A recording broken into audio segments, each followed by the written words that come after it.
Oh, bonjour. Didn't hear you come in. Greetings and welcome to Ask That Guy with the Glasses.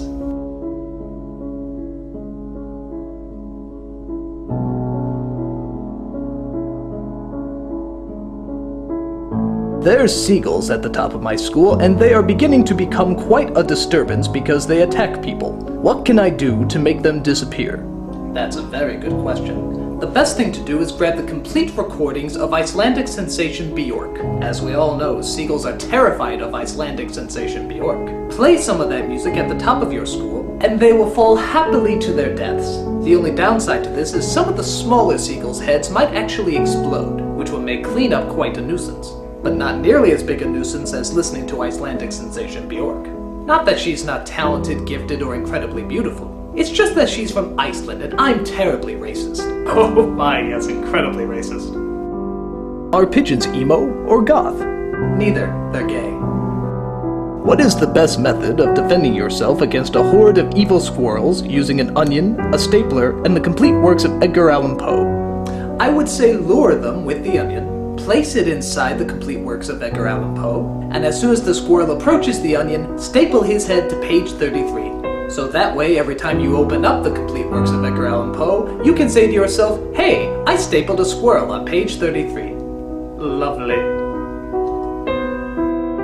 Where is the beef? In the space between spaces. Once I was playing Super Mario 64, and in Super Mario 64, you have to jump in a painting to start the level, and so I did. My little brother saw it and he asked me how that was possible. And I told him it's possible because it's a video game. He went crazy and is now scared of paintings. What should I do? Sacrifice him to your god. Whether it be Buddhist, Christian, Hindu, or what have you, just sacrifice him. Because all great religions agree that life is a sacrifice. And what better way to prove it than to sacrifice the innocent? As the old saying goes, if at first you don't succeed, sacrifice. Sacrifice, sacrifice, sacrifice. Sacrifice. If you found yourself trapped in an underground Egyptian chamber, how would you escape if you only had a revolver and a pen to help you? I forgot to mention that the chamber is filled with transvestite scorpions and radioactive monkeys. That's a very good question. Actually, no it isn't. It is the worst question I have ever been asked in my entire life. Shame on you. My advice is to kill yourself and burn in the fiery flames of hell. Trust me, you will be doing the world and yourself much good. Yes. Where is the any key? Right there. Right there. You see it?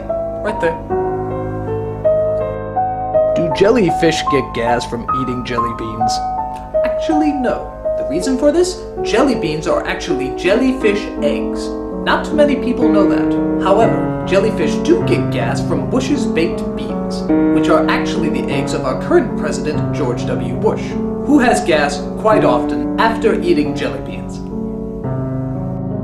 My uncle died last week and he is still in his room. He is starting to stink up the place and I don't want to touch him. What should I do? Have you considered eating him? I hear uncles are reaching their peak this time of year. I just ate my uncle last week. He was delicious, especially when served with a fine sauce made out of my grandmother. Last night, I forgot to lock the door to my room when I was preparing myself to jerk off. All of a sudden, in the middle of my pleasure, my brother busted in and caught me in the act. I'm worried he'll tell my mom or dad about it and I'll get the talk. Any advice on how to prevent my brother from telling my parents? You don't have to worry about that at all. I'll give you the talk.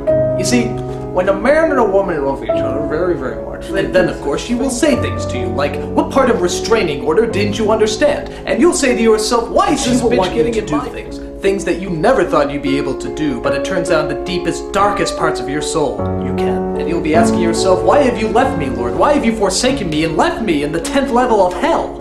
And he'll of course never answer you, he's an a-hole. And I tell you, the pain festers inside of you and it will never go away. And you may think to yourself, you may like the other sex, but you don't. You don't. You just don't. And you'll stand at the edge of that cliff and you'll ask yourself, what's the point? There is no point, is there?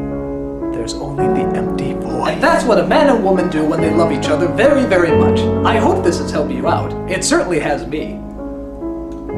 This is that guy with the glasses saying, there's no such thing as a stupid question until you ask it.